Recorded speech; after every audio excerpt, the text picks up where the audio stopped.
여러분 안녕하십니까? 광주 MBC 뉴스데스크입니다.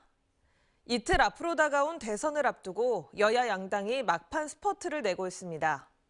초박빙 승부로 한 표가 아쉬운 상황 속에서 각 정당은 표심 공략을 위한 전략에 미묘한 차이를 보이고 있습니다. 송정근 기자입니다.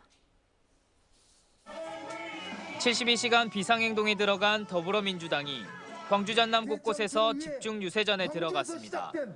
출근길 유세는 물론 시내 곳곳을 돌아다니며 유권자들에게 지지를 호소했습니다. 특히 민주당은 역대 최고의 사전투표율을 기록한 광주 전남의 투표 바람을 수도권으로 옮겨간다는 계획입니다. 수도권 친인척들에게 전화하기 운동을 통해 그동안 지지 후보를 결정하지 못했던 호남 향후들의 마음을 민주당 쪽으로 굳힌다는 전략을 세웠습니다. 송갑석 공동선대위원장은 시의회 기자실을 찾아 윤석열 안철수 단일화 효과는 없는 것으로 나타나고 있다며 호남 결집으로 대선에 승리하겠다고 강조했습니다.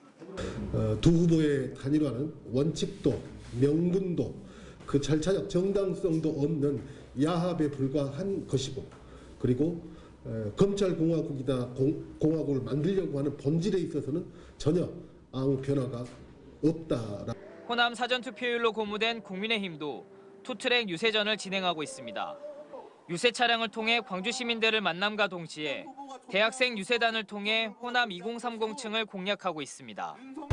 이제라도 변해야 합니다. 저는 3월 9일 날 진정한 광주 정신으로 정권 교체를 이뤄낼 우리 당 윤석열 후보를 위해 제가 가지고 있는 한 표를 윤석열 후보를 위해 찍겠습니다. 정의당과 진보당의 대선 후보들도 혼탁한 대선판에 대안 세력을 만들어달라며 전국 곳곳에서 지지를 호소했습니다.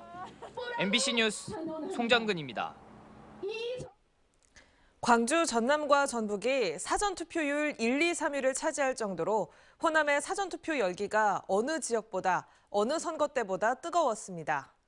치열한 접전 양상에서 최종 투표율이 80% 중반에 이를 거란 조심스러운 관측이 나오는 가운데 본선거까지 남은 이틀 동안 거대 양당의 선거 전략도 주목받고 있습니다. 한신구 기자의 보도입니다. 광주 전남북 호남 유권자 절반 정도가 사전투표를 했습니다. 여야 입장에 따라 해석은 다르지만 이번 대선에 대한 호남의 관심이 그만큼 뜨겁다는 반증입니다. 이제 관심은 부동층 향배와 함께 최종 투표율이 어느 정도까지 올라갈 수 있을까 합니다.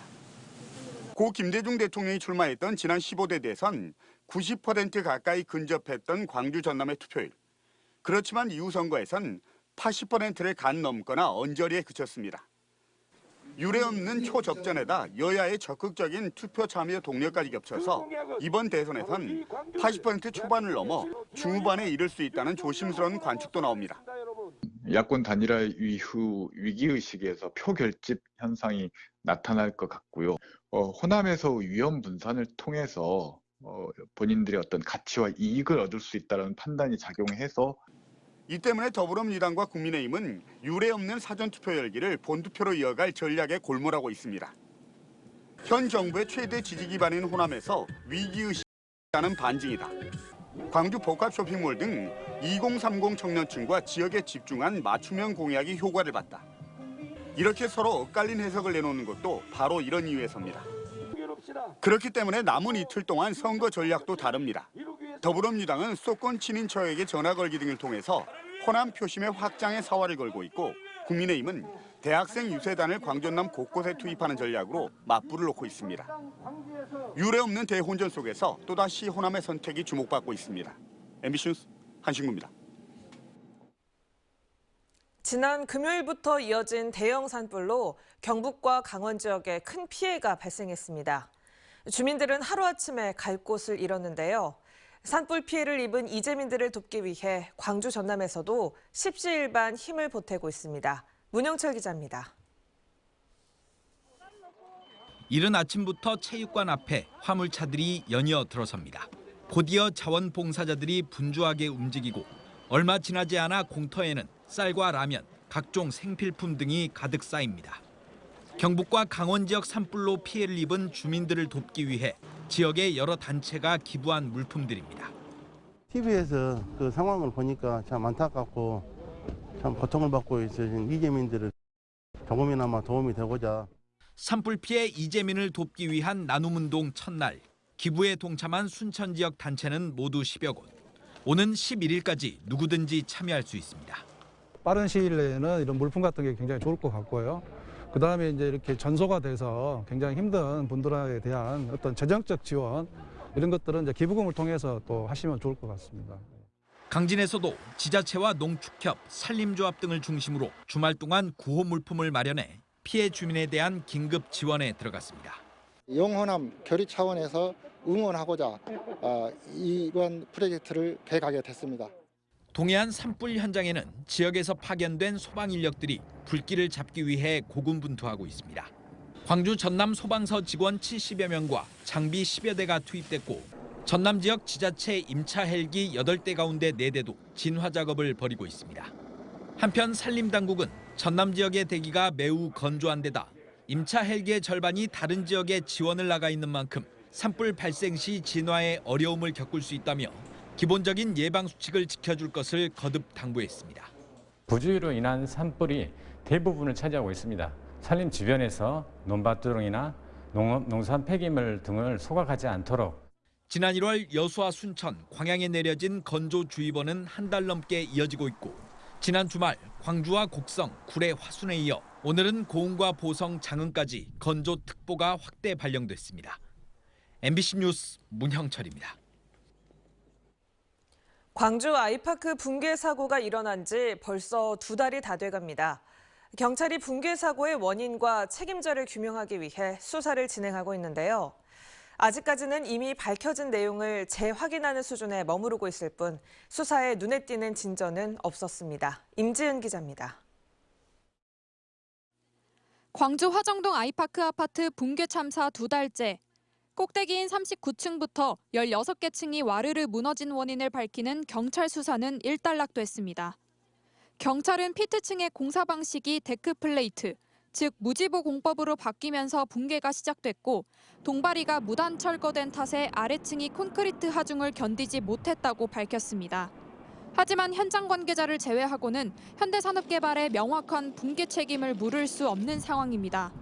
불량 콘크리트가 사용됐다는 의혹도 이렇다 할 결과가 나오지 못했는데 국토교통부 건설사고조사위원회가 다음 주 그동안의 조사 결과를 발표할 예정이어서 붕괴 원인에 대한 명확한 답이 내려질 수 있을 걸로 보입니다.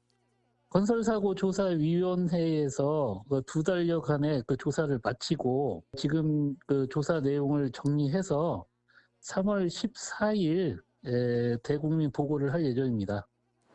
현재까지 붕괴 사고 책임으로 경찰에 입건된 관계자는 모두 19명. 경찰은 건설사고조사위원회의 조사 결과가 나오는 대로 검찰과 협의해 신병 처리 방안을 검토할 예정입니다. MBC 뉴스 임지은입니다. 본투표가 진행되는 오는 9일 코로나19 확진자와 격리자의 투표관리 대책이 변경됐습니다. 광주 선거관리위원회에 따르면 사전투표 과정에서 발생한 많은 혼란과 불편을 차단하기 위해 확진자 등은 방역당국의 일시 외출 허가를 받아 오후 6시 이후부터 1시간 30분 동안 본인의 주소지 관할 투표소에서 투표할 수 있습니다. 확진자 등은 일반 유권자들이 투표를 마치고 모두 퇴장한 후에 해당 투표소에서 일반 유권자와 동일한 방법으로 투표하며 자신이 기표한 투표지를 직접 투입하게 됩니다. 전라남도 선거관리위원회는 대통령 선거 사전투표소에서 특정 후보에 기표한 자신의 투표지를 촬영한 선거인 2명을 공직선거법 위반 혐의로 검찰에 고발했습니다. 이들은 촬영한 사진을 200여 명이 참여한 SNS 단체 채팅방에 각각 게시해 투표지를 공개한 혐의도 받고 있습니다. 전남 지역의 코로나19 확진자 수가 일주일째 10,000명대로 지속되고 있습니다. 오늘 오후 6시 기준 광주에서는 6,331명의 신규 확진자가 발생하면서 병원과 기존 확진자의 접촉으로 인한 연쇄 감염이 계속되고 있습니다. 전남은 순천에서 1,000명대의 확진자가 나오는 등 22개 시군에서 5,125명의 신규 확진자가 발생했습니다. 앞서 광주 전남에서는 지난 1일 처음으로 10,000대 확진자가 발생했고 이후 확산세가 꺾이지 않고 있습니다. 가칭 광주 EBS 캐릭터랜드 조성 사업이 구체화하고 있습니다. 광주시는 캐릭터랜드 기본계획 수립 용역이 용역과제 심의를 통과했다며 이달 중 업체나 기관을 선정해 9월까지 기본계획 수립 용역을 진행할 예정이라고 밝혔습니다. 이 용역 결과를 활용해 내년 착공, 2024년 완공을 목표로 국비 확보에 나설 예정입니다. 이용섭 광주시장이 오는 9일 대선 본투표를 앞두고 시민들의 적극적인 참여를 독려했습니다. 이용섭 시장은 대한민국과 광주의 밝은 미래를 위해 대통령 선거일인 9일 한 분도 빠짐없이 꼭 투표해 줄 것을 호소했습니다. 전국 최고 투표율을 통해 광주가 민주화의 성지임을, 민주공화국 대한민국의 주인임을 다시 한번 보여달라고 강조했습니다. 또 공직자에게도 시민들이 불편함 없이 투표할 수 있도록 투표 독려에 최선을 다해달라고 부탁했습니다.